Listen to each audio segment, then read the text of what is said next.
Take me up. Okay, good morning, everybody. I'm going to gavel us in and call this meeting to order and ask that you please rise as we have the Pledge of Allegiance to the United States of America and to our Texas flags.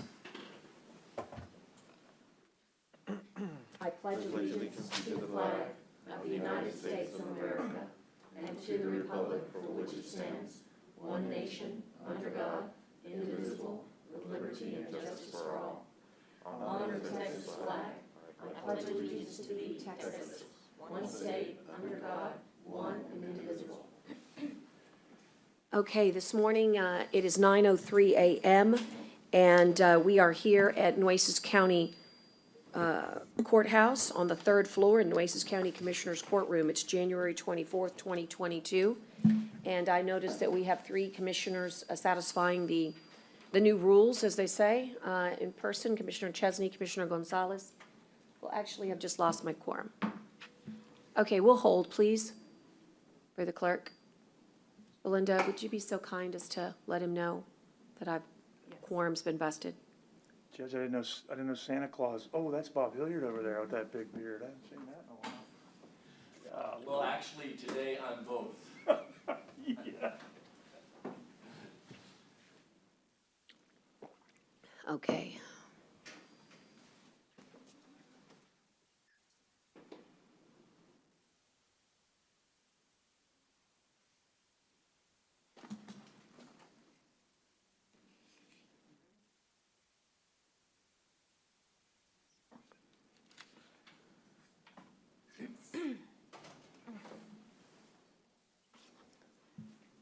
I just have a quick question. Commissioner Henn's coming in. Good morning. Morning.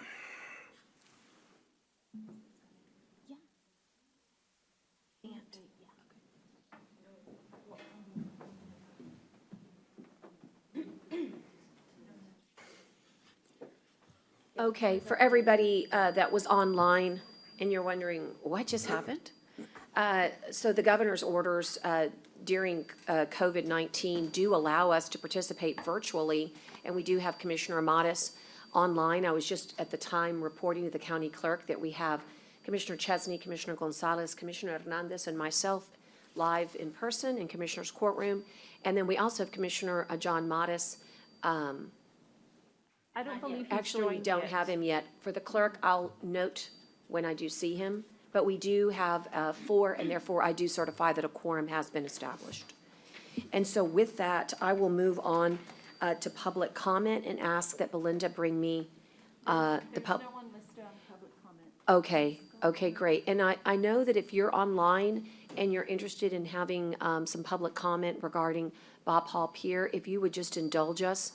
If you have to leave right now and you wish to make public comment on one of our agenda items, raise your virtual hand and we can call on you. But if not, what I'd like to do at this time in the order that it's presented is, well,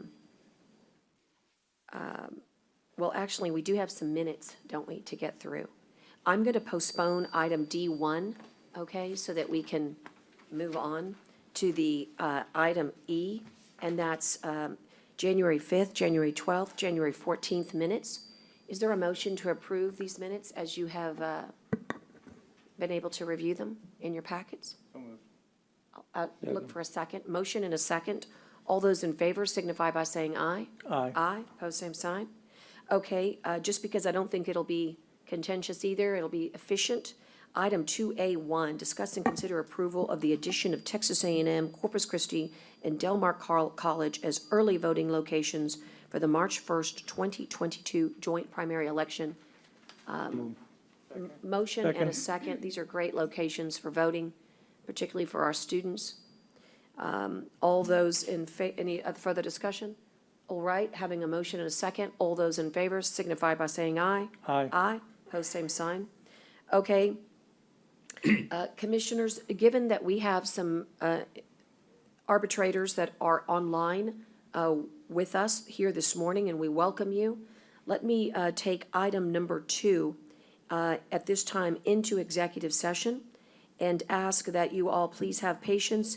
If you're here on item number 3, when we conclude item number 2, we will come back into open session and take any action as needed, and then deal with item number 3, and we'll be receiving your public comment at that time. But for now, let me give Commissioners Court notice that I, as the presiding officer, am announcing that we do elect to go into executive session, and we do so when it's authorized by the provisions of the Open Meetings Act, Chapter 551 of the Texas Government Code, and in accordance with the authority of the presiding officer, Government Code, Vernon's Texas Codes, Sections 551, 071, 072, 073, 074, 075, 6, 86, and 87. The Commissioners Court will hold an executive session to consult with the attorneys, including matters relating to litigation, deliberate regarding real property, prospective gifts, personnel, including termination, county advisory bodies, and/or economic development negotiations, and any other matters that may be discussed in executive session that have been properly noticed or on our agenda. Upon completion of the executive session, the Commissioners Court may, in open session, take such action as appropriate on items discussed. At this time, I will gavel us out. I'll ask all those who are not present for executive session to please clear the courtroom, and ask only those present who will be providing the information as it relates to item, let me double check it, 2A2, discuss and consider the mediated settlement agreement in the arbitration case. Judge, and just for the record, you Yes. might note that Commissioner Mottes has joined. Thank you so much. I did not notice that, so if the clerk would make that, we are all here present. The time for the clerk is 9:10 p.m. I'm gaveling us into executive session at this time. With the mask, I can tell. At this time, I will bring us back on the record, and for the clerk, the time is 10:17 a.m. And we have item 2A2 to consider. At this time, we are out of executive session, and there is action to take on the matter, which again is located in the agenda. It has to do with the mediated settlement agreement in arbitration case number 220CV-00065, Nueces County versus certain underwriters at Lloyd's of London et al. In the United States District Court for the Southern District of Texas. Court, is there a motion on this mediated settlement agreement in this particular case? Commissioner Chesney.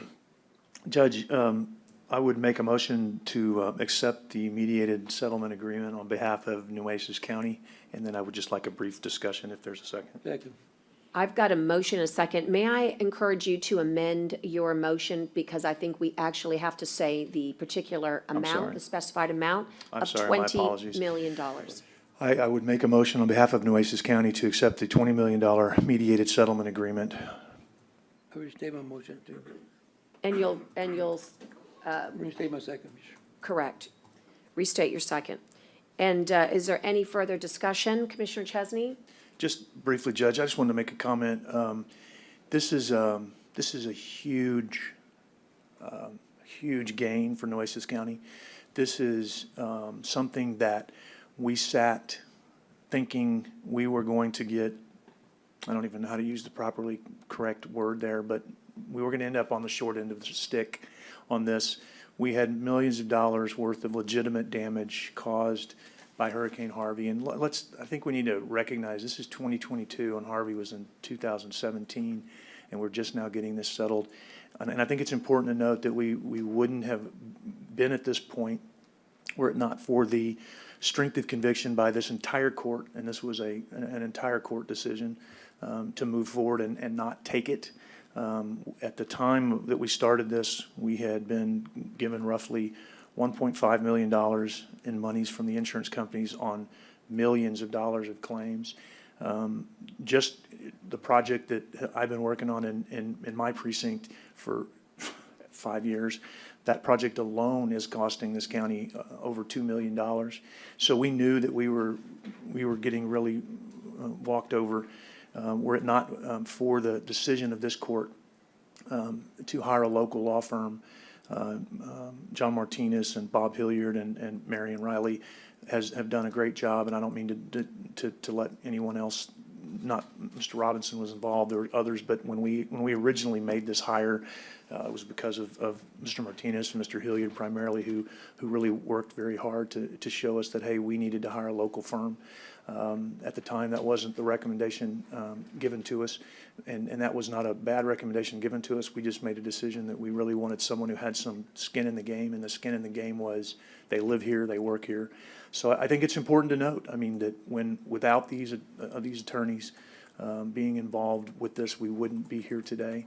The people, all the staff, all the workers, everybody who's been deposed, the commissioners, the judge, this is really a win for everyone. And I will tell you, this court doesn't agree on a lot of things a lot of times, but when it comes to fighting hard to recover what is ours, this court has done that in this instance, and I am proud to be a part of this. I think it's a great day in Nueces County to accept, it's $20 million. $20 million. We were given $1.5 million originally, and they said, that's all we're giving you. So this is $20 million in addition to the 1.5 that we were already given. So that is a significant change. And we worked for years and years and got nowhere. So thank you to everyone who worked so hard on this. And again, I think this is a county victory. I really do. I think this is a court victory. This is a county victory. This is coastal parks. This is inland parks. This is everybody who documented and made sure that we knew what was going on. And this is just, I think this is encouraging, and this is something that we can now reimburse ourselves in large part for what we've had to spend to mitigate damages on our own, and the county taxpayers should be happy knowing that this court did not bend over and say we're done and just accept what was offered in a pittance to us.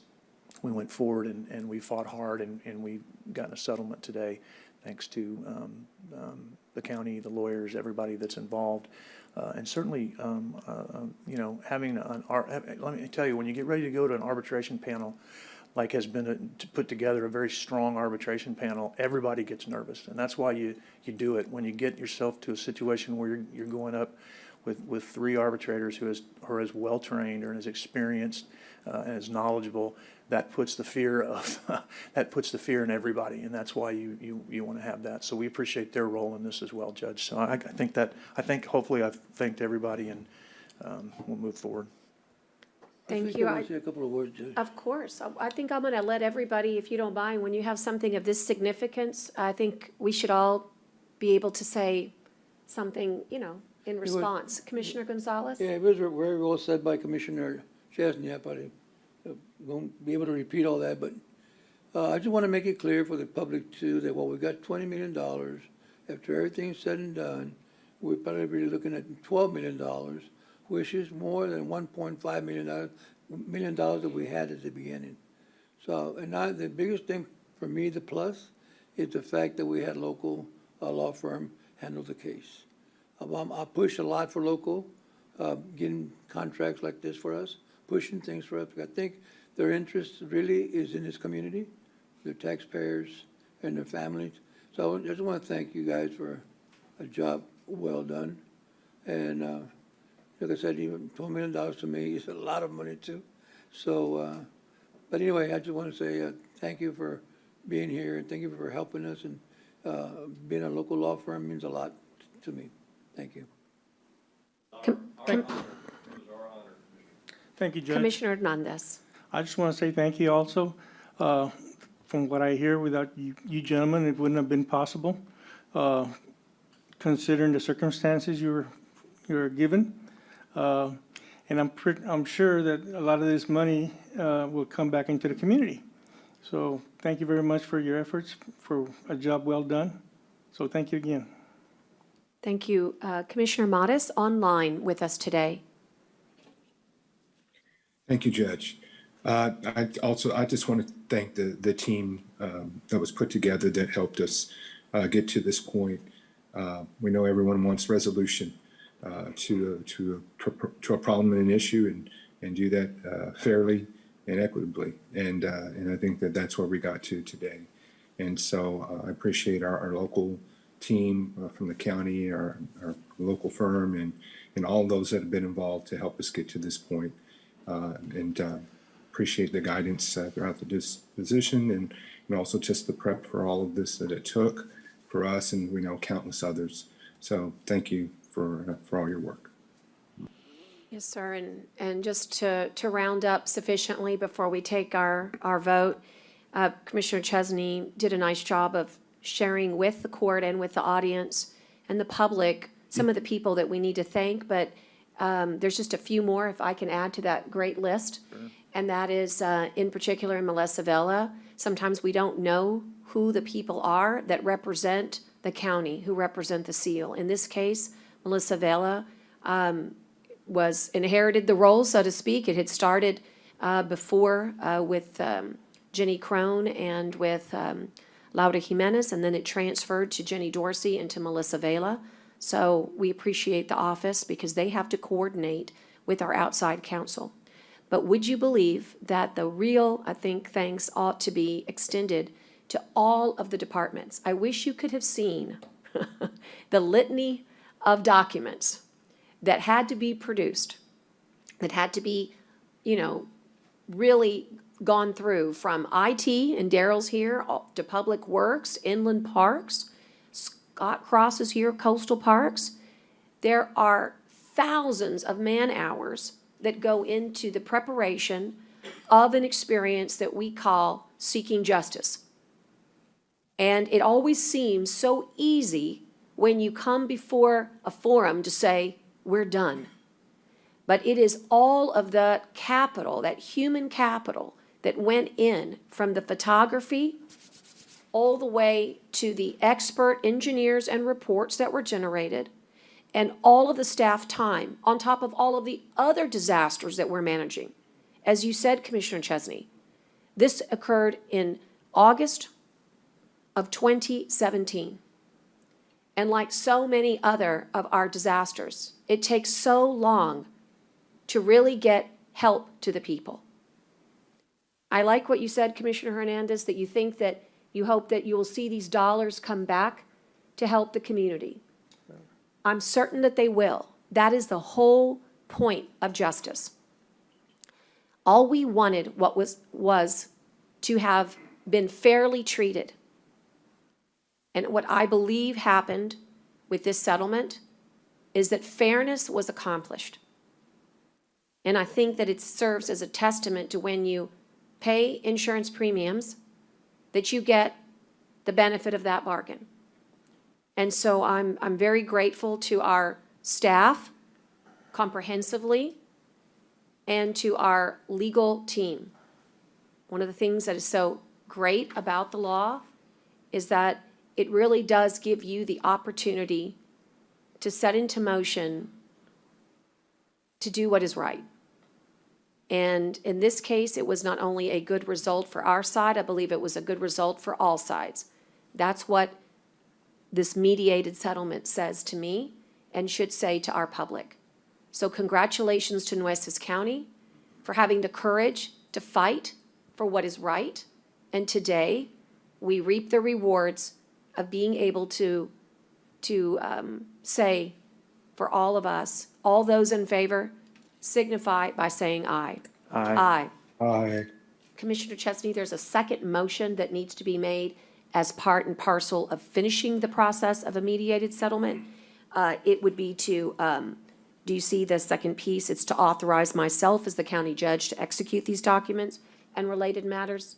And I would ask for a motion just to complete the circle. Judge, I would obviously make that motion, and it goes without saying, with our lawyer's review to make sure that it says everything, but certainly course. once they do that, then. Sure, absolutely. it's always, Right. it's always subject to the formality of making certain that I'm signing the right documents.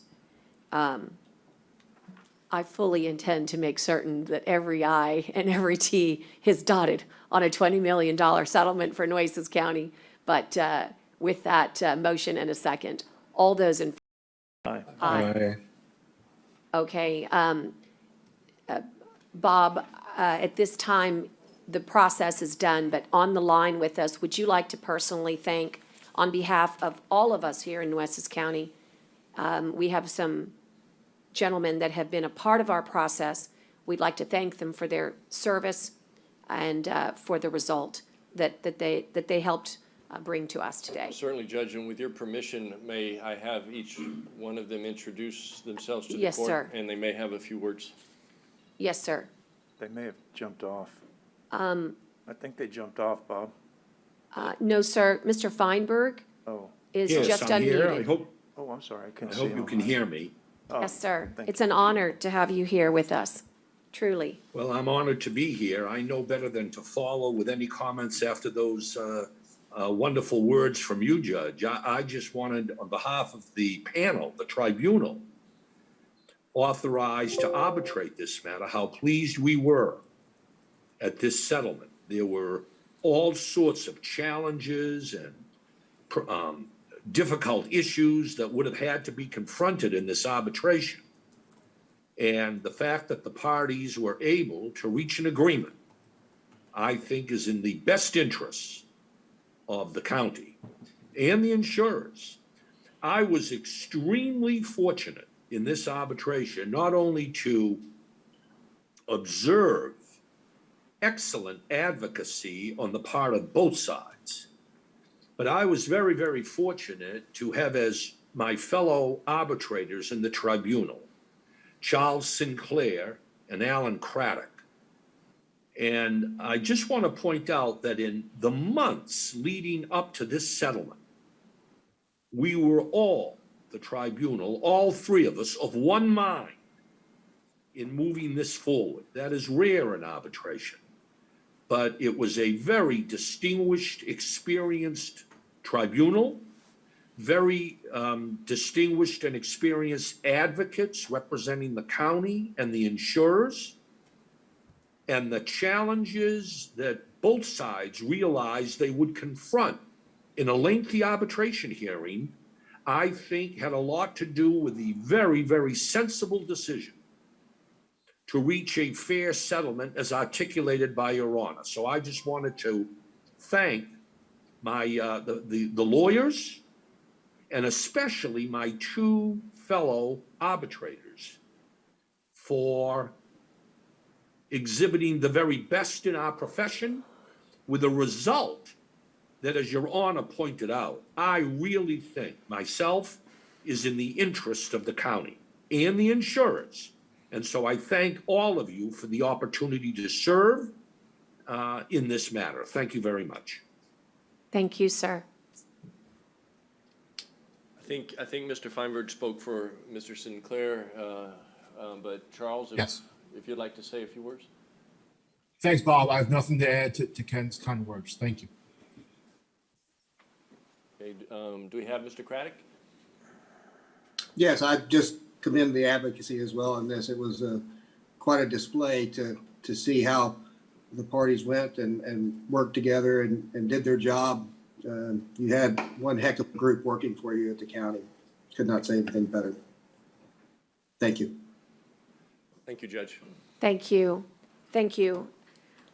So, Court, with the conclusion of item 2A2, I would like to move on. We do acknowledge for both the public and those in court that we will be going back into executive session, but that's because we have another item that we need to deal with in executive session. But first, to honor the spirit of public comment and the open meetings, I would like to pursue item 2A3 at this time, and that's to discuss and consider Jacobs Engineering's opinion of probable cost to rebuild Bob Hall Pier in the same configuration as it was prior to Hurricane Hannah.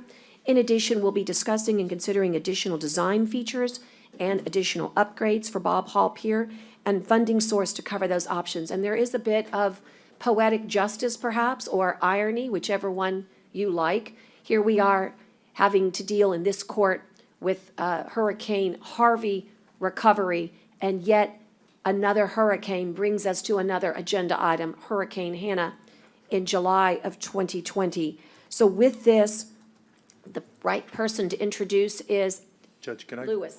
Could I make some opening comments, Of just since I course, put it and on, then if you we'll don't mind? move to Louis, and also just acknowledge, Brent, I've got a couple of people who have signed up. Oh, absolutely. Okay. Judge, thank you. I put this, and I appreciate staff jumping on this because it caught me late. I put this on the agenda in time to post, but I wanted to make sure because we have town hall meetings starting, and the reason that I wanted to get this on was because I wanted the court to see this and hear the costs, estimates on different things prior to it going out to the public, because I felt like that was the right thing to do, because I always want to make sure that the court is involved in every decision, and the court's been super generous in regards to everything we've done with Bob Hall Pier.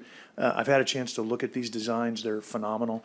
I've had a chance to look at the cost of extras. There are going to be requests, I'm sure once these renditions go out and get looked at, to look at different things. My intention today is not to, and that's my intention, what everybody else wants to do. My intention in putting this on was more information. It was not to vote on anything today. It was just for the court to see it first and see the costs first.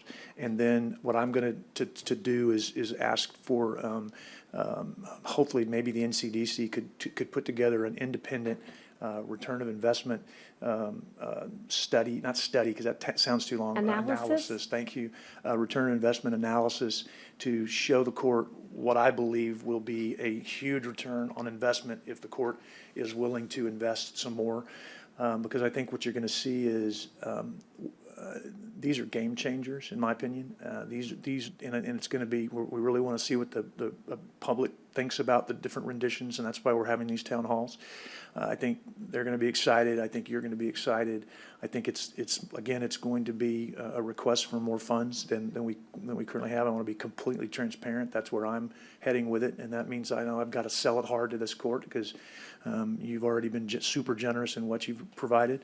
But I believe this will be a game changer for this community. I believe the return of investment will be significant, but I don't have those numbers today because I only recently got the costs sent to me, and I wanted to, again, make sure that the court saw it first.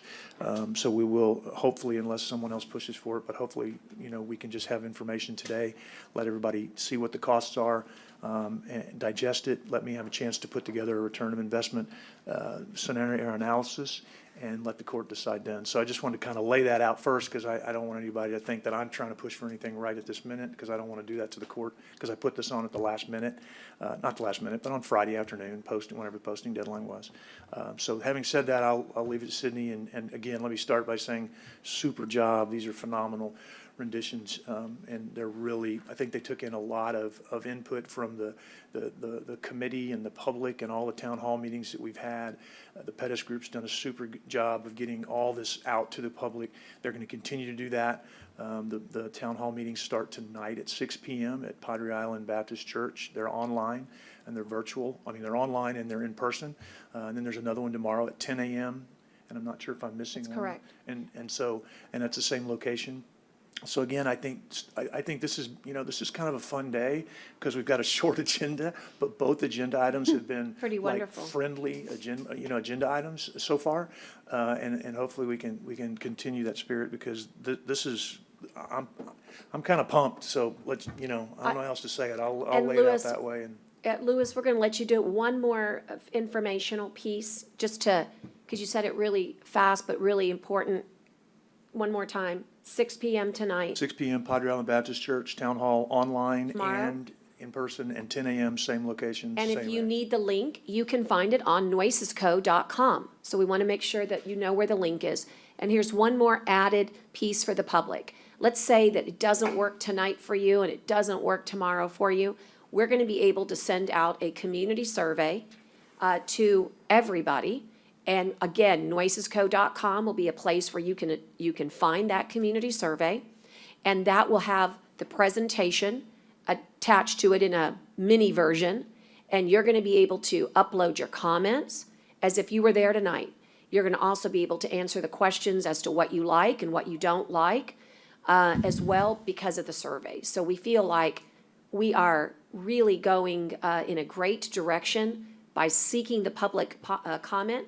These are public funds. This is a public pier, and how great it is to get the public's viewpoint on it. So those are your three informational pieces. Also, for the people that did sign up, both online and on my sheet here, I think what's in your best interest is if you'll let Jacobs Engineering run through this with you, and then I'll call upon you, and then to make your public comments. And then, commissioners, we can then ask questions of Jacobs, and I just want to announce the format so you know what to expect. Louis, welcome. Thank you, Judge, Commissioners. I appreciate the time. Jacob's put together a cost for what we have been developing for the replacement of Bob Hall Pier. The cost of those is included in the agenda item. Essentially, the replacement in kind is just under 16 million. That would be as it was before. Obviously, a stronger pier, so another Category 3 hurricane would not destroy it. But it's the similar shape, location, everything else. We also took a look at ways to make this pier bigger and better. And we have prepared those costs for the additional items are also in the agenda item. You know, to start with, the pier currently is 15.5 feet wide. We looked at the cost to increase it by 20 feet.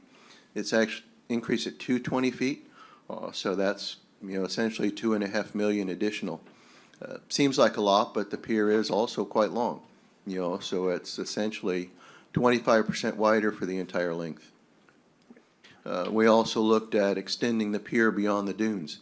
That is so that any sort of pedestrians going to the pier would not have to interact or cross, you know, traffic driving along the beach. That cost was 3.3 million, additive cost. We took a look at increasing the fishing area, you know, creating some bump outs along the pier, 2 of those, and also an additional area to form a kind of a diamond head, a different shape out at the head. All of those increase the area available for fishermen and the public. That additional cost was approximately 3.2 million. Took a look at also in terms of adding additional public space right there where the pier, where you get up on the pier itself. You know, instead of just you walk out in the pier, that's it, is we could walk out, have some public space up close to the restaurant, create some place for events. Say you're going to start a run or something like that, you register there, end there. A lot of different options there. That increased area is 4.5 million. We also looked at creating an area for the county folks. Instead of placing it on the pier and necking down the entrance to the pier itself for the public, we're placing that off to the side. Creates additional space there, creates additional restrooms for both the paid area and the non-paid area. That cost was approximately 2 million. We're also looking at creating a dedicated water line for the pier for firefighting and for potable water. Currently, the concession area there, the water does get interrupted whenever the park water is interrupted. So this would provide a dedicated water line, approximately $500,000. I say reestablish a sewage line, you know, that's really kind of peanuts.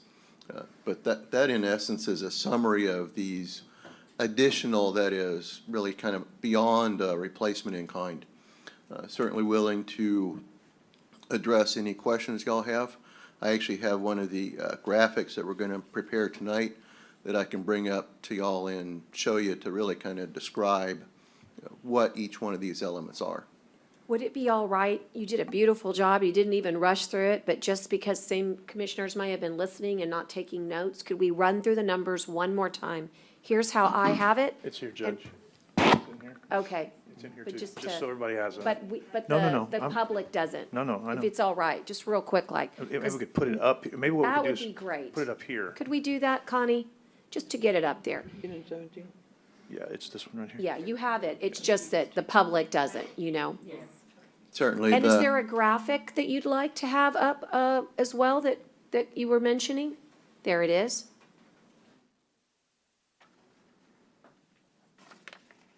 I do want to ask, Teresa and Maggie, could I ask, would you all let him talk from the podium, and would you hold this up for the camera?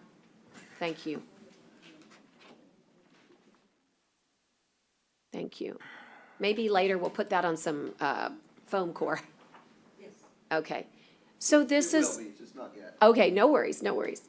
So this is the highlight, and if you will just point to it if you can, or maybe Scott Cross can point, and Louis, you can use the microphone, whatever works. But again, we want to talk about some of the things that you said, which is that, let's talk about the mid-angular tees. That brought an additional cost of 3.2 million to consider. That would be the mid-spans. These two right here. And the one in the end has got a different geometric shape.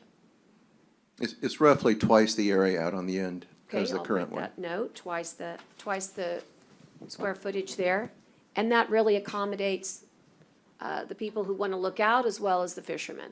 And those T's are significant from a historical perspective because they represent where the pier was at 600 feet when it was first built in 1950. And then when it went out here to 1952 and out here to 1962.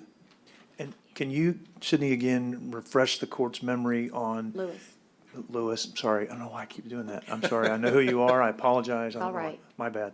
Louis, can you please? Call worse. Well, there's two of them, right? Anyway, so could you refresh the court's memory on the type of construction that we're talking about here as far as the ability to withstand, the test of time sounds dramatic, but you know, the storm surges and the hurricanes and all of these kind of things. Can you refresh that as well? Yes, sir. What we currently have out there now is two 18-inch square piles, you know, supporting a pile cap up above. We're currently looking at a single pile at each bent, create less things for surfers to hit, you know, a monopile instead, 4 foot in diameter. We are designing it so that it would withstand the Category 3 hurricane that Hannah was. So it's reinforced steel with reinforced concrete surface. You know, and then the hand railing, we think is a real benefit. We're looking at cable hand railing, you know, so it kind of disappears when you're away from looking at it. So when we first started talking about it, I thought we'd even talked about a higher design standard for more than just a Category 3, because we've had Category 5s or close. I guess Harvey was a 4+, however you want to call it. We got lucky, it didn't go down on that side. It pretty much just, and we didn't have a lot of damage on Horace Caldwell, but did we change that or? That is something that I was actually making a note this morning we'll take a look into, sir, because the waves, as we found, are depth limited. So whether it's a Category 3 or a Category 4 or a Category 5, the waves are really not going to be much higher at all. But what about the storm surge on top of it? The storm surge would get larger, yes, sir. Currently we are looking at having the pier, it would be submerged at times under waves. Sure. You know, as it was during Hurricane Hannah. But just the piers that we have, in my opinion, someone can correct me, have withstood a lot. But that storm surge really is why we're in this boat. So we definitely need to take that into consideration when we're looking at this, because I don't want to be doing this again ever in my lifetime. So, you know, I know, you know, you never know, but I want to make sure we can say to the public, we've designed this for some pretty significant storm surges and Category 5, 4, 5, whatever we, you know, however we need to do that, that we can reassure the public that this is really well done. Certainly, sir. We can even develop some additional, well, if we want to go up to a Category 4 or a Category 5, this is what extra may be required. Okay. That would be good to have as one of the alternatives so the court can look at all that. Certainly, sir. And then just to discuss, because I think it's one of the issues that's most germane, and Scott, you can maybe take the podium. So parking and ADA accessibility is huge, okay? So I'd like to just spend just a little time on that, because when we are talking about what we thought and what's real, what we thought is we would love to be able to go back with the parking lot exactly where it was, but make it stronger, i.e. concrete. That is not possible.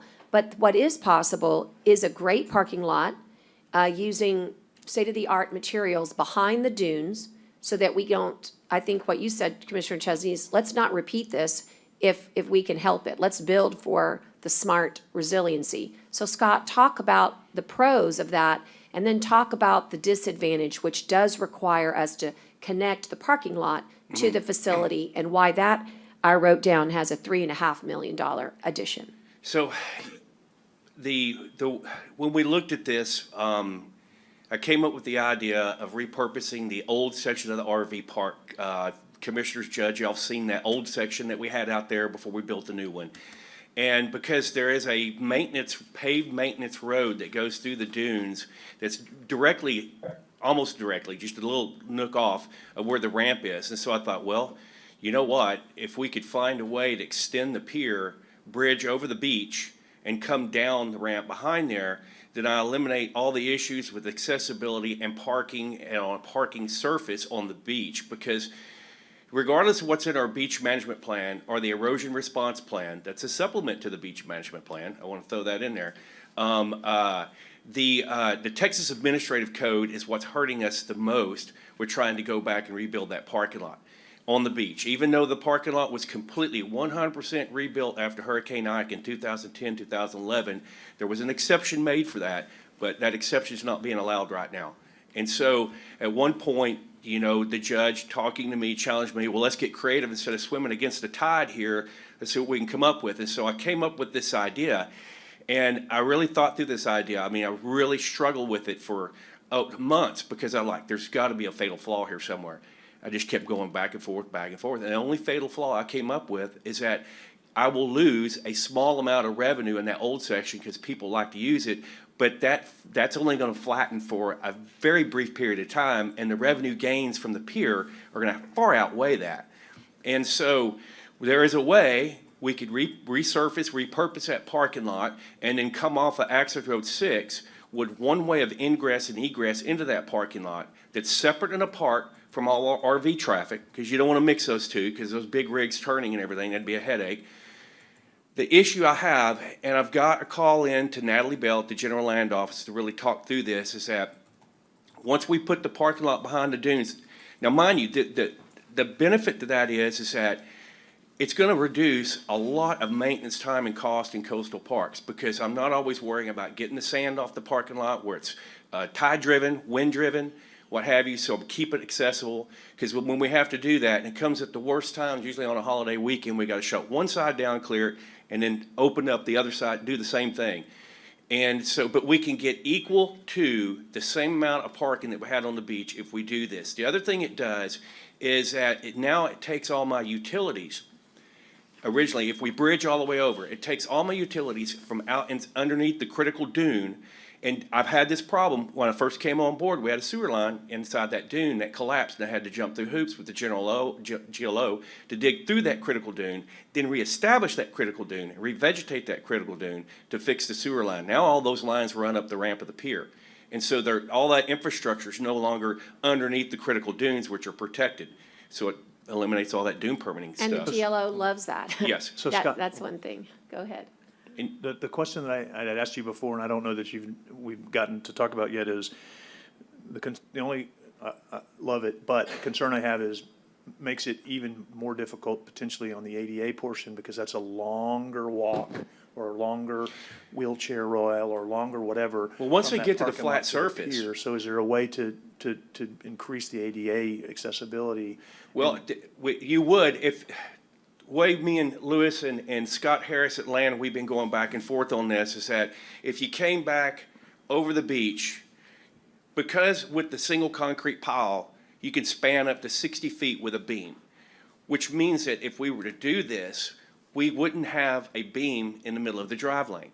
So you wouldn't have that issue. But I'm talking about the length. The length, once you get up top, then you're flat. Your length is your length. It's flat. It'd be the same thing with going out to the end of the pier. I'm saying the length it's gonna be a longer walk Yeah. or wheelchair or crutches from where you're talking about the parking lot is to where it is now. It would be a much longer pier, a much longer ramp to get to the pier, which is going to make it more difficult for people with disabilities. No, the ramp would be the same basically as it is configured right now, except it'd be on the back side of the dune. You just have a longer flat surface that you're transitioning to get to where the restaurant Or- area is. Let's also remember that you could still, if you had an accessibility issue, you could still drive on the beach. Remember, there's another ADA ramp. Trying to get to. Yeah, let me show you that. Why don't you bring that map That's what again? I'm trying to get to. There's is gotta another be another ramp. Point of access. Right, but there's another ramp, Brent, and that ramp will basically assist people who want to drive right up there. That was kind And of- then you get off there, That was the okay? softball And then- question. I was right, hoping for the and then answer.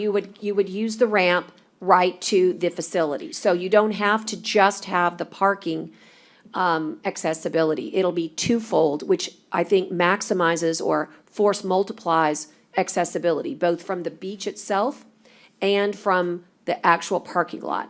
Can you see that there? Yeah, and I It's think, not but I think really that's important. shown. It's not shown Get on a this mic, will you, one, Louis? Can you but get on a it's mic? Get a mic. No, wait, there's give him a mic. Thank you. It's not, yeah. Thank you. It's not shown here as this is a simplistic plan, but in the renderings you'll see this evening, it is located right here. Yeah, you'll see it tonight. Thank you. Yeah. That just was one of the things I asked to be addressed, and it was. Right. So I appreciate it. Thank you. So to continue on with my discussion, what I was looking at was, and me and the design team, we got out there and we had a site visit. We're looking at, okay, what if we can't afford to do that? And we need the ramp to end exactly where it is. But we still need a solid surface that's accessible from the parking lot, if that's where our ADA parking ends up being. To have that flat surface, you can go 1 foot of drop every 20 foot, which means that, you know, your beach slopes greater to lesser, right? So you got to keep some consistency with that slope. So how could you pave all the way to the end of the pier ramp right now and there not be a parking lot? That's the $20 question I'm trying to hash out with the GLO, hoping that if we have to go that route, and we keep everything at ground level, then they'll make some concessions on us because we've eliminated 120,000 square foot of non-pervious surface on the beach. But the other problem that brings in that I have headaches over that I think about, and then maybe I'm just thinking about this too much, but you've got all that traffic going up and down the beach, north and south. Now you've got all that pedestrian crossing right there. So how do we keep that manageable and safe? And there are ways we can do it. We've been talking about it, but I'm thinking through all those little things because those little things are going to come up and bite you in the rear end after a while. Yes, sir. Hey, Scott, just another little thing that, I know, maybe you have thought about, I don't know, but are we putting there any kind of sections? I know when they build a pier over there at Cole Park, you know, people have started kind of cutting on the boards, you know, on the rails because they want to clean fish. Yeah. Are we gonna put any cleaning stations? Yeah, there'll be 2 cleaning stations. There'll be one, you know, back towards where what we call the guts, the you know, the sandbars, where they like to fish for the trout in the drum, and there'll be one at the end. And we've always had 2 cleaning stations Maybe we on can there. put- Maybe we need more than 2, but, and then also one for ADA, somebody's in a wheelchair. That's true. I didn't even think about that. Good point, Somebody- Commissioner. Somebody's in a wheelchair, wants to fish, want to clean, you know, I think we need to just make sure we look at those. Yeah, that's a great idea. I'm glad you mentioned that. I had to make note of that. I didn't even think about that. That's We'll just great. register that as the very first town hall comment. Yeah. So, you know, I'm trying to look at this on what we can do to save money. You know, I made the comment to the ad hoc folks the other day. You know, when it comes down to it, the pier is a fishing pier.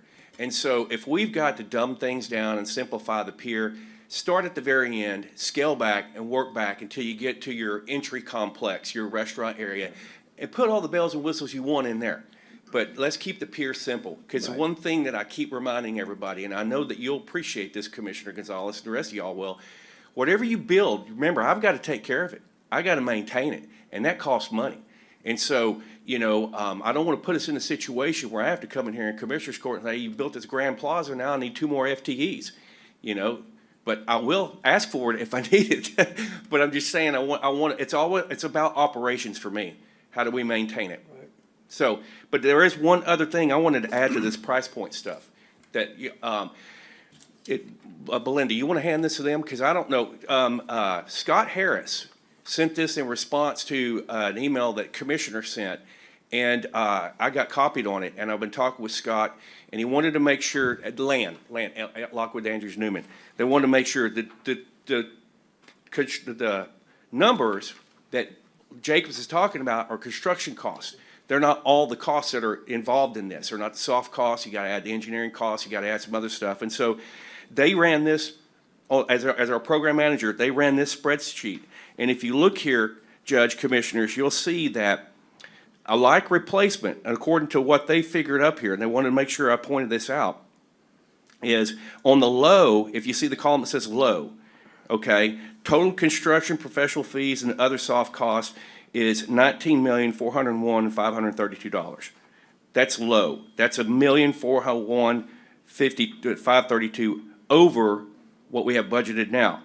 If you look at the high, you're 4.7 short of what we're trying to recover like right now. Now, the high has a 25% contingency built into it through all the line items that Jacobs has opined. And so I don't ever recommend pulling out a contingency. I've seen us get burned too many times with that. But that's what Land has come up with. And I know Scott Harris is on here remotely if you have any questions for him. But he wanted me to point that out. So technically, before you consider any additives, you're either 1.4 under what you need, or you're 4.7 under, depending on whether you want a contingency or not. And that's going back exactly with what we had. Okay, and this is good because this is what we call the reality check, Yep. right? You've got to make sure that you have the real dollars to build, Well, back. they built time in there, for instance, like, we can work around turtle nesting season and stuff like that for the demo. In here, you see the demolition fees for Jacobs. Those are already encumbered. Those are already going forth right now.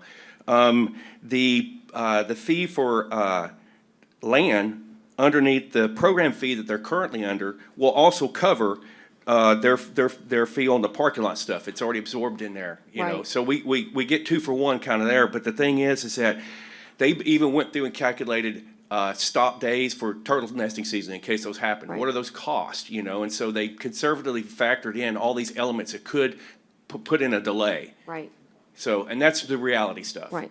And that's the whole point of the management itself, is to get you real numbers that you can really rely Yeah. on. One of the things that we also talked about was, let's see here, I've got it, on the infrastructure. And you've got a few things that are still to be determined, like the lighting. And so we'll talk about some of those things later, I guess, this evening, about some of the options. But for right now, what you're going to show tonight, Louis, the court has already seen, save and accept, because I want to be very open with the court, one photo that shows a nighttime version.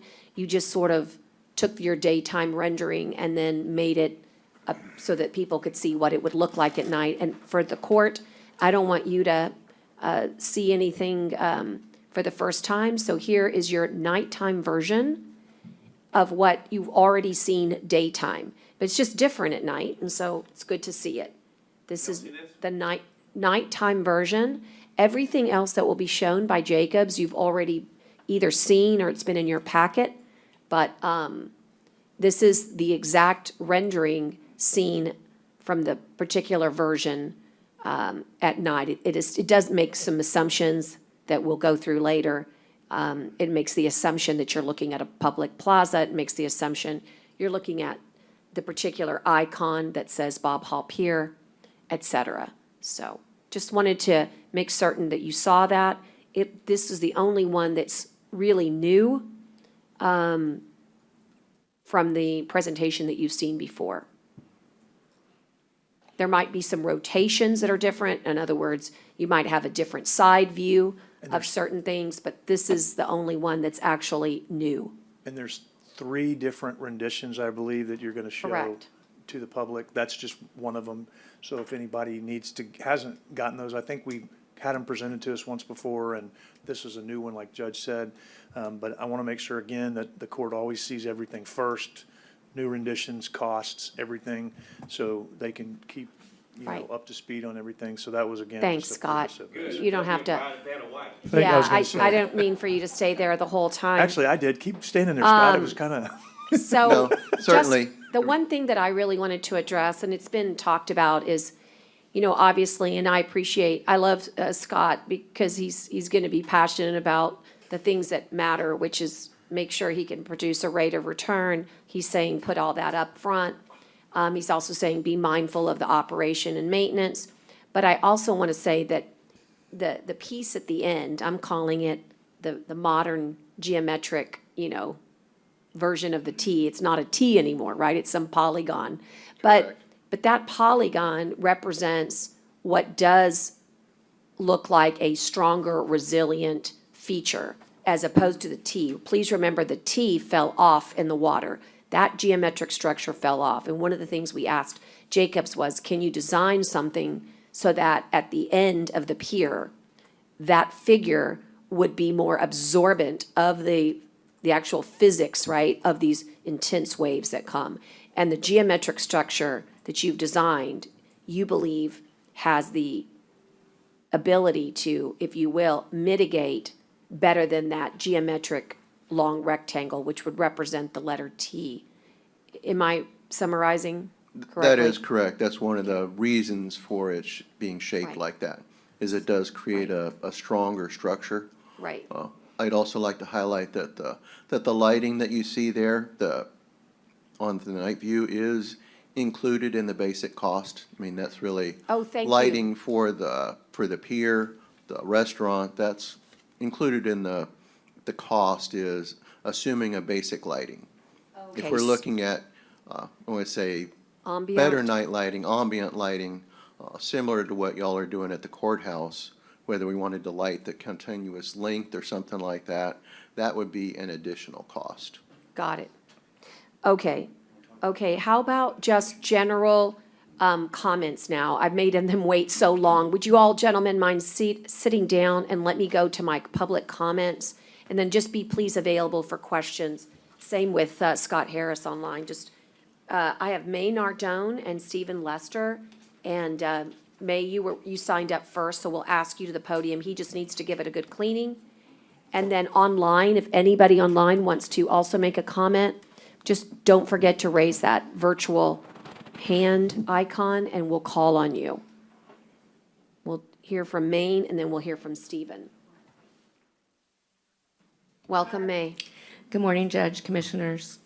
May Nardone, Michael Mays, Beachside Bar and Grill. I just kind of put something together that ad hoc committee, restaurant subcommittee had asked me to put together. And the only reason I'm showing it to you is just so you kind of have an idea what I'm talking about, because it's kind of hard. This is nothing fancy compared to what Jacobs has up there.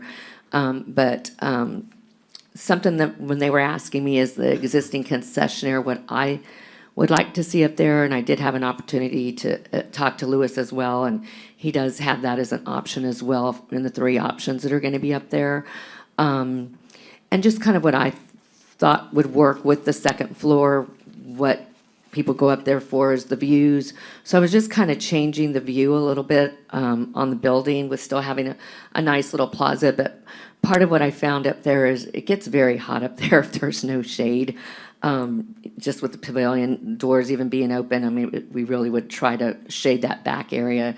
So I guess what you see on the first page is basically, what it would look like just from the beach side. Of course, there's nothing fancy. It's just the way that it's facing right now at this point.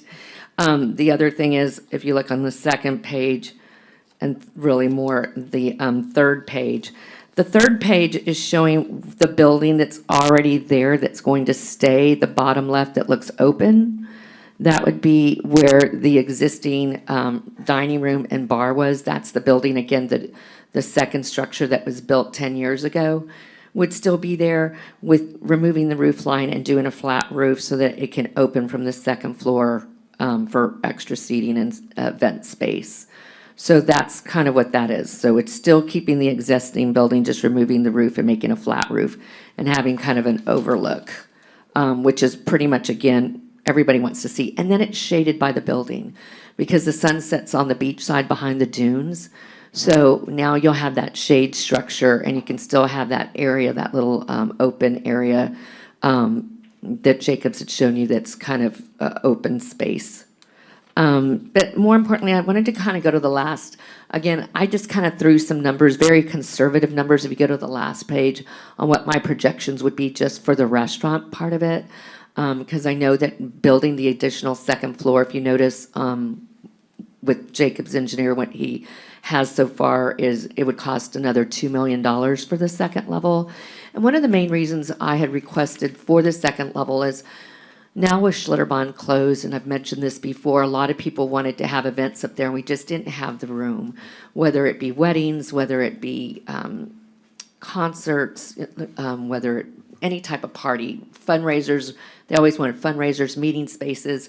So I spoke to Mansions by the Sea. I don't know if any of you are familiar with that, but they're located in Aransas Pass as you get off the Port A ferry. And all they do is big parties and weddings. So they are friends of mine and were very gracious to allow me to come in and see from start to finish weddings, the setup. And one of the things they told me is maybe we can't keep up with all of them. We have really become a destination with you. We can see it being the same or more because you're actually on the beach. And I know that because people would ask me daily for things like this. So basically they would do an average of, because off season, daily in the summer, 4 to 5 weddings per week. I put together some numbers with just 3 weddings per week. So again, I could be very conservative, but I just wanted to show you. The first thing you're going to see is those were the 2019 gross sales for Michael Mays for 2019, the $2,664,668. Before Hurricane Hannah hit on July 25th, our sales in 2020 were the next number below it, 1,271,892. And that was being shut down for a while. So we were pretty much back on track. And then the months that we were open back up, we were beating the year from before, and that was with COVID. Everybody was going to the beach. They were coming to our place. We were open air. So that was just based on that. So just so you know, we were probably going to be doing close to 2.7 million probably. Maybe I projected really more like 3 million for 2020 if the hurricane had not hit. Again, as I mentioned, Mansions by the Sea in Aransas Pass averages about 4 to 5 weddings a week with an average of 125 guests. So my projections with 125 people at 160 per person, which pretty much is matching what they charge. That includes food, alcohol, decorations, flowers, music, setup, venue, etc. So you're looking at about $20,000 per wedding. And again, that's a very conservative number. If we did 3 weddings a week at 52 weeks, that would be 156 weddings a year. And again, they're doing 4 to 5. IC is doing at least that, but just at 3. That would be an additional $3 million, over $3 million that we could generate just off 3 weddings a week. That's doubling what we were doing now. So with doubling what we're doing now, that would double what we would probably be paying as our rents. So if we did do that, just doubling it, it would take anywhere from 13 to 14 years to make back that $2 million, just at that rate of return. So anyway, I think I kind of covered pretty much everything. Like I said, the most important thing I want to also mention is of those weddings, they told me that they do 70% of their weddings were out of town people. With half of that, so 35% of the weddings they did were out-of-staters. So I was at a wedding there during the week on a Thursday night. 125 people flew in from Lincoln, Nebraska. What is that going to do for our economy? So not only is the county going to win here, but our local economy, the city, we're going to have more hotel tax. We're going to have more. They're not all going to be eating at Michael Mays every night of the week. I mean, yeah, I would love it if they did, but let's face it, they're here on vacation. They're going to go visit our area attractions, restaurants, retail. I've already spoken to Visit Corpus Christi. They totally agreed this would be huge for our economic economy here locally. We're looking at adding shuttles to go back and forth from the beach to downtown, to even sending people over to North Beach for our attractions. We're trying to get our airports to grow. Hopefully this will be more people flying in to our Corpus Christi airport. So that'll help with that infrastructure. So I just really want everybody to see what $2 million more for a second floor can really do for our community. And that's it, unless you have any questions. Thank you, May. Well, I'll tell you what, we're going to hold on that. Let me hear. We've got some folks online. Megan, I just want to acknowledge you. Marvin, acknowledge you. But first, let me hear from Steve and Lester, and then I'll move right to Megan and then Marvin. Thank you. May pretty much touched on everything. My name is Steven. I'm the general manager of the restaurant for the past few years. But daily, we would get people coming up asking, hey, can we book our event here? Can we, book our wedding here? You have so many people that want to do weddings, and who doesn't want a wedding on the beach, So to be able to have that extra space to produce that extra revenue would be great. And like she was saying, it would draw people in from all over. It's gonna fill our hotel rooms. It's gonna, put people as going out into other restaurants, other places that we have available, the Lexington, the Texas State Aquarium, all these things that people don't get to see. And for us to have this, and to have this extra space, and to be able to produce that, and to give those lasting memories to people, I think is worth it. That's all I have. Thanks, Stephen. I'll turn to Megan online and ask that you unmute. Good morning, everybody. Thank you for letting me take a moment here. So my name is Megan Fury. I'm at 13718 Captain Kidd Drive on the island. I am the president of the Padre Island Business Association in my 4th year now, and I am also a realtor. So I know back in the past when there was some challenges pre-Hannah, we spoke about whether or not we were going to be able to keep Michael Mays. And obviously, we won. We got to keep Michael Mays because it was such an important part of our community. We don't want to be South Padre Island. We don't want to have a bunch of, bars just up and down, but we do need that type of attraction for our tourists. Council just passed the short-term rental on the island, and it was part of moving forward. It's moving the island and Corpus Christi forward. And if we're going to continue to move forward, replacement in kind is great because we need that pier, but a replacement in kind isn't the step forward that we need. We need an attraction here on the island. We are such an important part of this community and the infrastructure of Corpus Christi. And, you have the Lexington, you have the aquarium. There's all of these great attractions on North Beach, but here on the island, we don't have, especially now that Schlitterbahn's gone, we don't have something to really attract that's really an attraction, number one. Number two, it gives us that place where people and tourists can come and have a true waterfront experience. We do have docks and Snoopy's and stuff, but those are bayfront. Those aren't Gulf front. Michael Mays is really our only Gulf front establishment.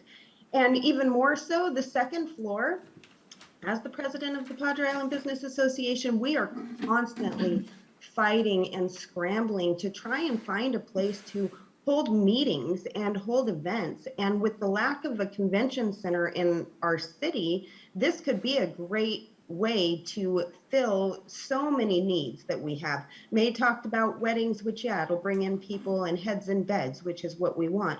But we also want a place for the locals to be able to go and for us to be able to hold meetings and for us to be able to hold events. So I'm completely in support of the extra $2 million. And I think that the city's plans right now, they look great.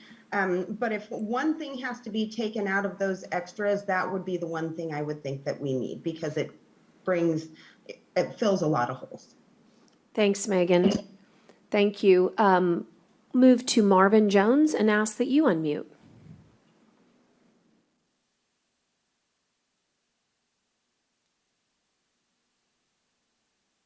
You're still on mute. Let's see. Maybe on Marvin's end, Judge. Yeah, it could be Marvin. Will you check? There we go. You're on now. Oh, can you hear me? Yes, sir. Please proceed. All right. Well, thank you. Good morning Good morning. to everyone.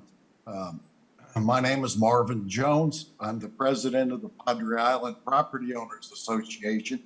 And for those of you that might not be familiar, we have approximately 5,000 properties in our association, which lends itself to about 11 or 12,000 people. Uh-oh. I'm here today to speak on behalf of expanding the restaurant to add a second story to it. We need meeting space, we need activity centers, we need all the amenities that other parts of the country have. And the expansion of the restaurant would serve a lot of purpose in that regard. So I'm here to support the idea and look forward to enjoying it in the future. Thank you. Thank you, Mr. Jones. Thanks, Marvin. Anybody else online that would wish to make a comment? Okay. I'm going to take us back into just the question, period here. Is there anything, as Commissioner Chesney said, and kind of just a reminder, with tonight's town hall, we wanted to make sure there was situational awareness as to some of the slides that you're going to be seeing that you may not have seen before because it represents either a rotation, like you have right in front of you, a rotation of the building, or it may be that night perspective. And most certainly, we wanted to make certain that there was some situational awareness as to these additives, having a price tag, which is obviously par for the course. So with that, I'm going to continue to see if there's any questions for Jacobs at this time. We're looking forward to the 2 town halls. We're looking forward to the community survey. That piece of it is really going to be important. We received 2,500 comments from the public to get us to this point so that the engineer could create renderings. These renderings were created from those stakeholder meetings, from, visiting with not just Scott Cross, but Coastal Parks Board, the Bob Hall Committee.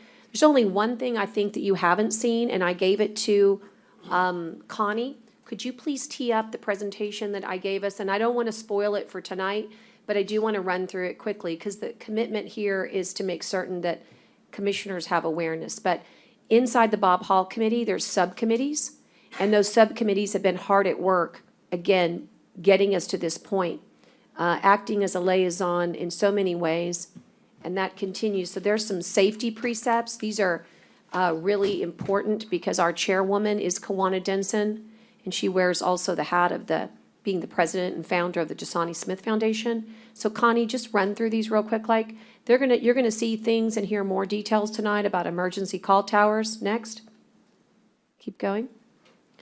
These are the proposed locations for the emergency call towers. If anyone's ever been to a parking lot or a university or public space, you'll see them. They're very recognizable, and everybody knows, hey, get to the blue button. There's something important that, is a nexus between first response and those emergency call towers. And with 1,000 linear feet, that's a long way, my friend, from the restaurant as it's proposed all the way to the end. So those emergency call towers are really important. Go ahead. Again, another visual of what they might look like. Keep going. Again, another perspective of location. Continue. This is really novel, and they've come up with kiosks for safety education.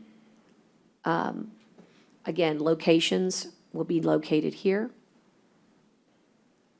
Another perspective of location. Go ahead. This is also critical. It's something that I'm certain the lifeguards are going to really love this concept, and that is a PA system for emergency announcement and ocean conditions. I mean, I don't know about you, but, there's noise. That's why the ocean's so wonderful, right? It just takes you away, but there's a noise factor there, and you need this kind of a system they propose in order to say, hey, our currents just changed.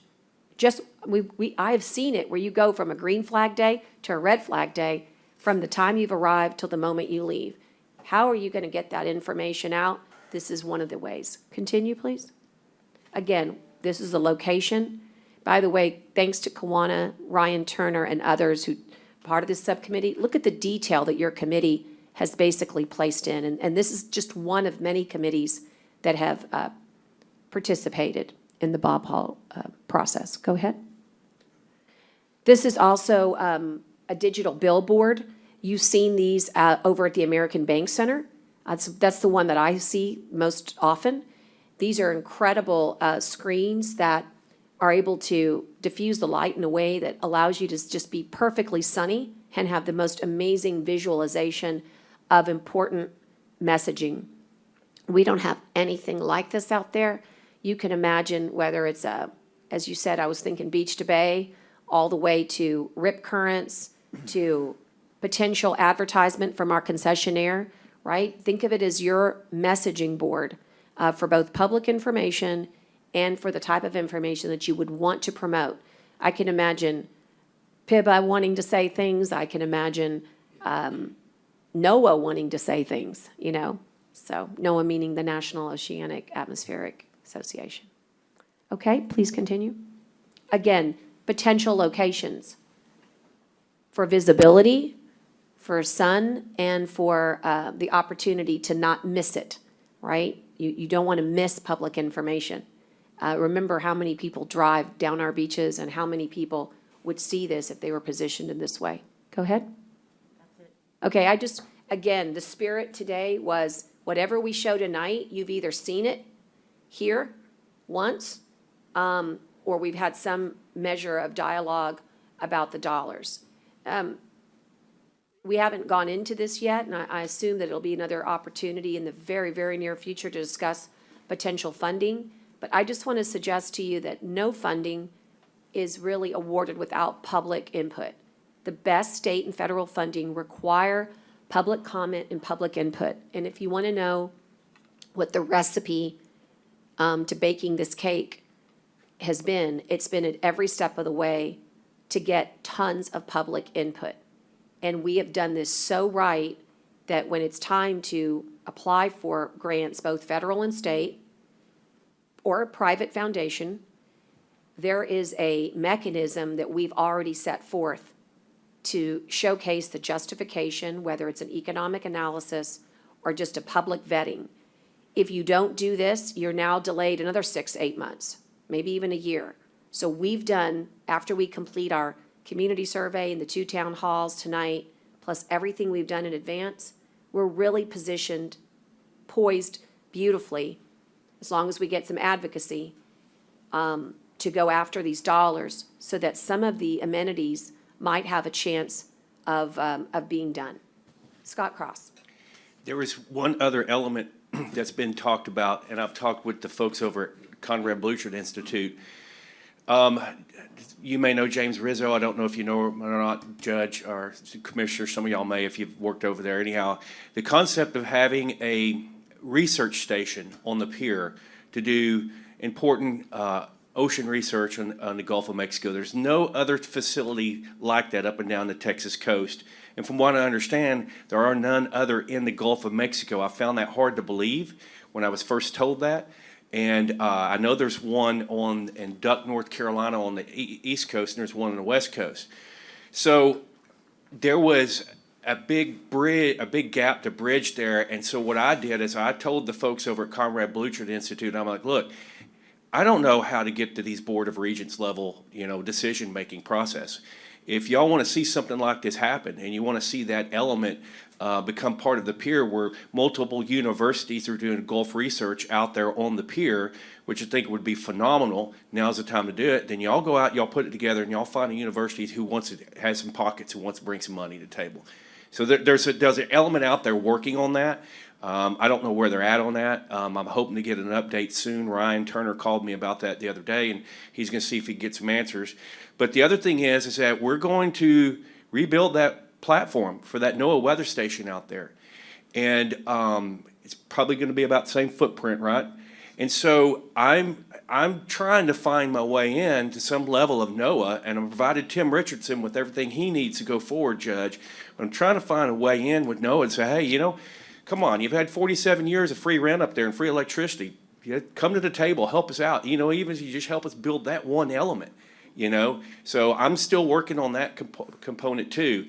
And the sooner we wrap up what we're going to be able to build and what we're going to be able to afford, the sooner we can start the permitting process. Because we got to be able to have that final footprint to take to the Corps and then start going through all that. So that's all I wanted to add that hadn't been talked about. Thank you, Scott. you know, in the interest of time, we could, this is one of these agenda items you could literally talk about for hours. I just wanted to make sure that we had, you know, ample information going into tonight and be a lot of interest this evening, tomorrow, in the subsequent community survey. Commissioner, any other? No, ma'am. Okay, commissioners, any other questions? I did get a call, Yes, sir? and there was this person inquiring, how could they get involved with something like that? Or is it just exclusive for Michael May? You know, if they want to bid on it, or is there anything like that? Commissioner, could you talk into your microphone, please? Yes, so I'm going to refer that to the county attorney to give you the background on the process.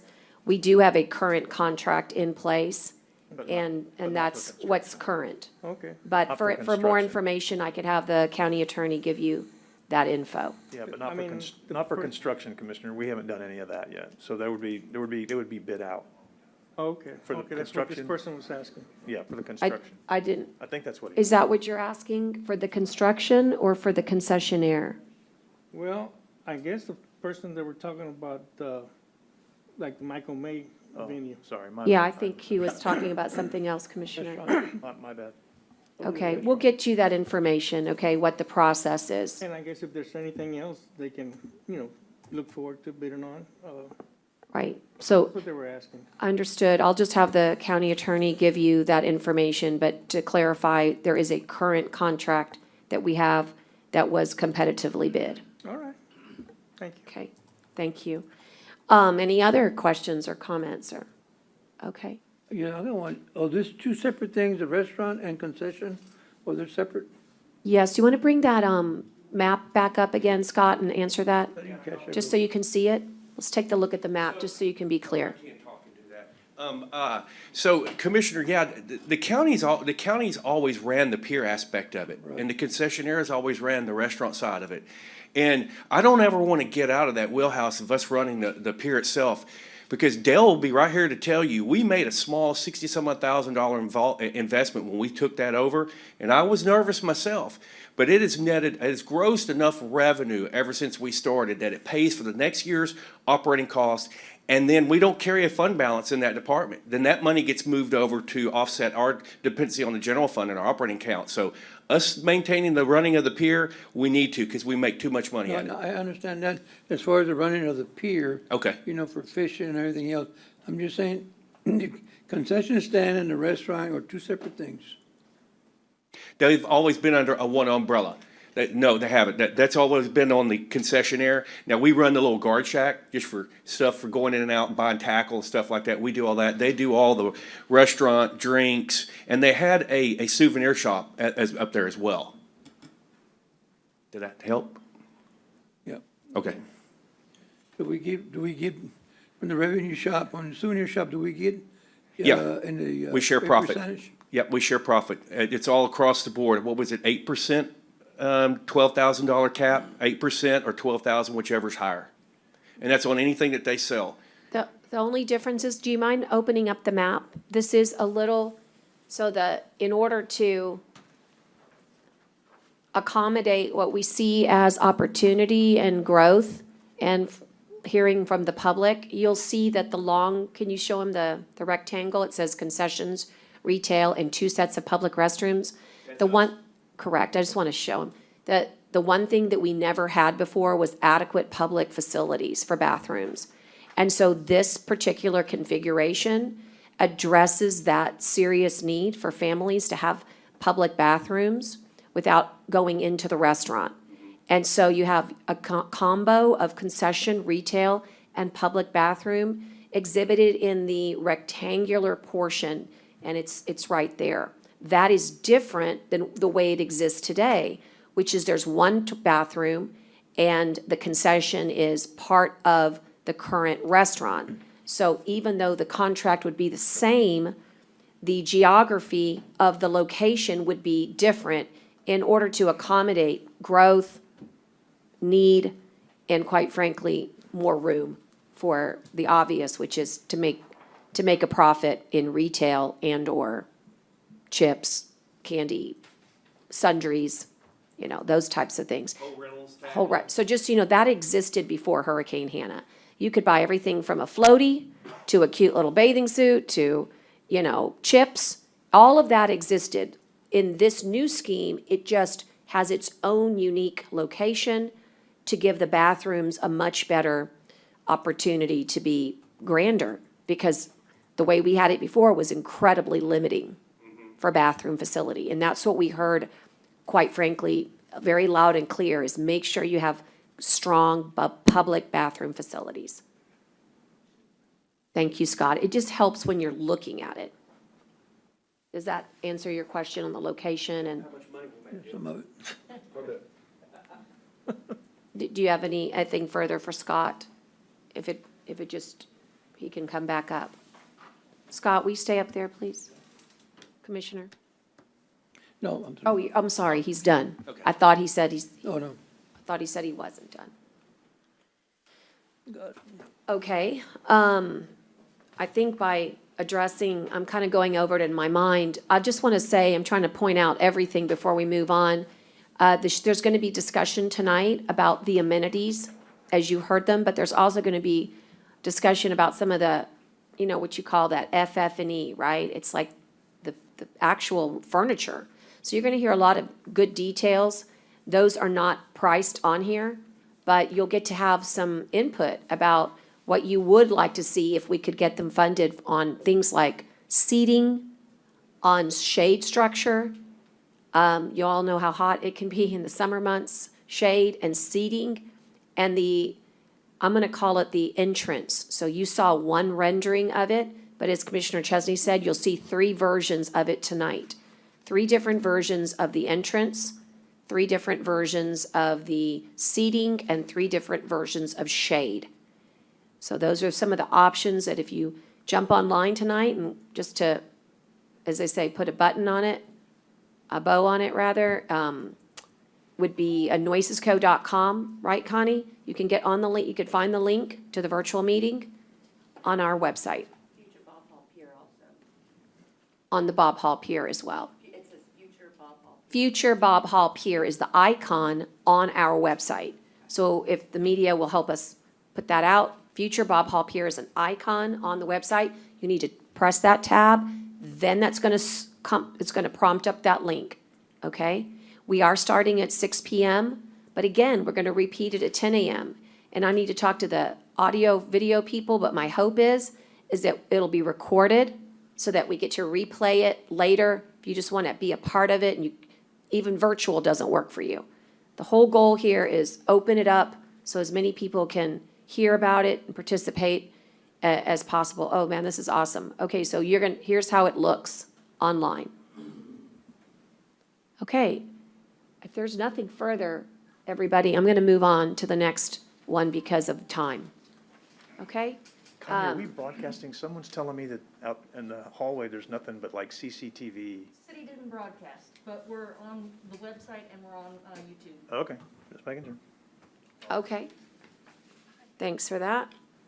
Okay, so if that concludes item number 2, then item number, then all the agenda items have been addressed except for D1. And I'm just going to offer, if there's anybody interested in discussing or have any questions regarding D1, that's kind of our general, we always have it in here. It discusses any type of matter relating to COVID-19, ARPA, ERAP, any related matters.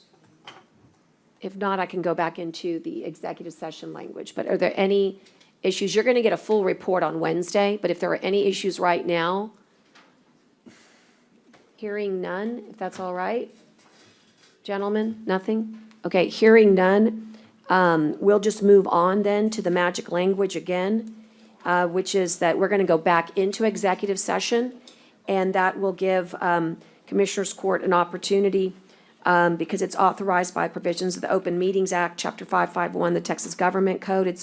in accordance with the authority of Vernon, sections 551, 071, 2, 3, 4, 745, 76, 86, and 87, to hold an executive session to consult with our attorney, including matters relating to litigation, real property, gifts, personnel matters, including termination, county advisory bodies, security devices, and economic development negotiations, any other matter that may be discussed in executive session. The time for everybody is 11:39 a.m., and we're going to go off the record on video, on YouTube, and then ask that you clear the courtroom if you're not here for the executive session item. And thank you, Connie. Just take us down. Okay, so coming back on the record at 12:02 p.m., we are back out from executive session. It was a consult only, no action taken at this time. And I'll bring us back into the regular order and just simply announce that I see no other further county business to be conducted on this agenda. And therefore, I will call for adjournments in memory. And Commissioner Gonzalez, you indicated that you have one. I'd like to probably give more detail on Wednesday's meeting, but today I just want to remind everybody that our friend, very dear friend, Jose Domingo Sevilla Jr., we all know him as Mingo, from Garibaldi, passed, and visitations will be today from 5 p.m. to 9 p.m. at the Corpus Christi Funeral Home, with a rosary to be held at 7 p.m. and Mass tomorrow at 10 a.m., Tuesday, at Corpus Christi Cathedral. And, well, our prayers to the family. Thank you so much. I also will be more thorough on Wednesday, but during court, I received a note that our dear friend Nick Adame had lost a loved one, his son. And so we are expressing our condolences and deepest sympathies to the Adame family at this time. Are there any other adjournments in memory, Commissioner, Judge. on this? Judge, I just want to mention that Mingo was the owner of Garibaldi Restaurant. Yes, sir. And so hearing no other adjournments in memory, I will adjourn this meeting officially at 12:04 p.m. Thank you so much.